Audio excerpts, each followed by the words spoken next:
Hey, welcome to Books and Black Lives, where Lady shares with you what's on her reading list and why it needs to be on yours too. Look, brain cells only work if you use them, people.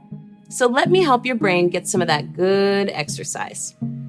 The first book Lady loves is by my sister, Anna Malaika Tubbs, and the title is The Three Mothers: How the Mothers of Martin Luther King Jr., Malcolm X, and James Baldwin Shaped a Nation.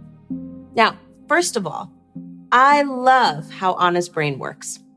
A new mother herself, she talks all about the ways in which women are relegated to supporting characters in a cast led by men.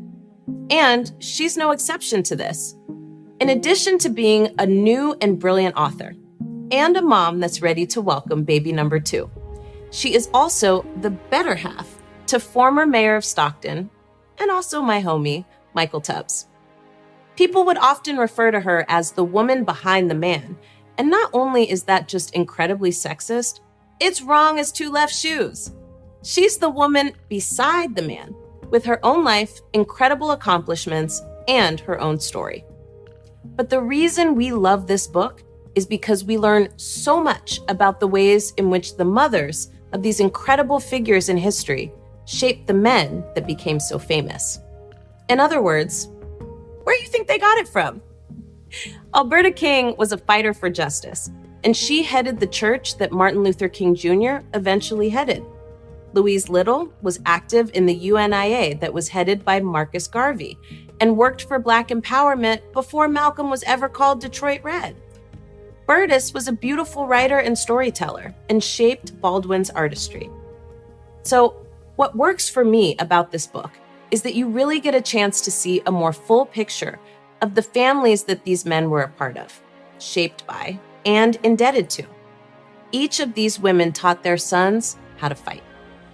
But here's my other favorite part of this book, the invitation to think about policies that would have made these women's lives better. Access to affordable, culturally relevant mental health care, an end to the criminalization of poverty, as in Louise's case, where she was placed in a mental hospital when Malcolm was young, a result of overzealous and vengeful state workers who disliked Louise because she was a poor Black woman, and because she was a poor Black woman with respect for herself and freedom dreams that didn't involve them. All of this to say, you need this book in your life. You'll learn so much about these women, and as a result, you'll learn more about the men they raised, who in turn, because of their mama's guidance, care, and leadership, were themselves able to lead and inspire millions. If you want to learn more about Anna Malaika Tubbs and hear her talk about her book, check out my Lady Don't Take No episode, Anna Malaika Tubbs on Making a Way Out of No Way. Also, pick up a copy of her book. Leave Amazon alone and grab it from a local bookstore.